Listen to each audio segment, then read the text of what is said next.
அனைவருக்கும் வணக்கம்.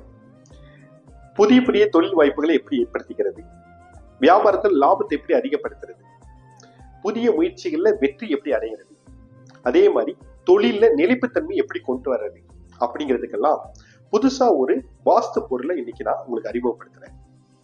விஷ்ணுவினுடைய 10 அவதாரங்கள்ல இந்த கூர்ம அவதாரம் மிகவும் முக்கியமானது. இந்த கூர்ம அவதாரமான இந்த ஆமையை உங்களுடைய வியாபார ஸ்தலங்கள்ல வைக்கும் போது உங்களுடைய வியாபாரம் செழிக்கும். வியாபாரத்திற்கு உண்டான கிரகம் புதன். புதன் பகவான் விஷ்ணுவினுடைய அம்சம். விஷ்ணு லட்சுமியினுடைய அம்சமான இந்த ஆமையை நம்மளோட வியாபார ஸ்தலங்கள்ல வைக்கிறதன் மூலமா நமக்கு தொழில் அபிவிருத்தி ஏற்படும், புதிய தொழில் முயற்சிகள் கிடைக்கும்.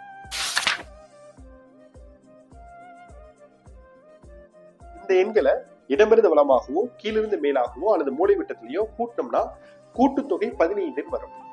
இந்த 15 அப்படிங்கிறது மறுபடியும் நம்ம கூட்டினோம்னா 1 + 5 6 வரும்.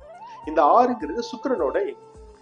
இப்போ இந்த உங்களுடைய வியாபார ஸ்தலங்கள்ல பல அபிவிருத்திகள் கிடைக்கிறதுக்கு இந்த சிலையை நம்ம வச்சோம்னாவே போதுமானது.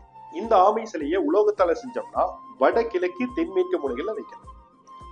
செம்புல செஞ்சீங்க அப்படின்னா தென்கிழக்கு மூலையில வைக்கணும்.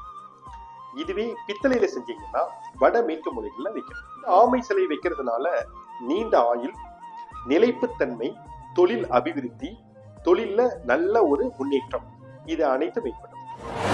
இந்த ஆமை சிலையை வீட்லயும் நம்ம வைத்து வழிபடலாம். இப்ப இந்த ஆமை சிலை வைக்கிறதன் மூலமா நேர்மறை ஆற்றல்கள் அதிகரித்து அந்த இடத்தினுடைய, அது வீடோ அலுவலகமோ, இந்த இடத்தினுடைய ஆற்றலை சமநிலைப்படுத்தி நல்ல நேர்மறை ஆற்றலை அதிகப்படுத்தி உங்களுக்கு மென்மேலும் பல லாபங்களை அளிக்கும். இந்த சிலை உங்களுக்கு தேவைப்பட்டதுன்னா எங்களை நீங்க தொடர்பு கொள்ளுங்க. உங்களுக்கு நாங்க கொரியர் மூலமா அனுப்பிச்சு வச்சிடறோம்.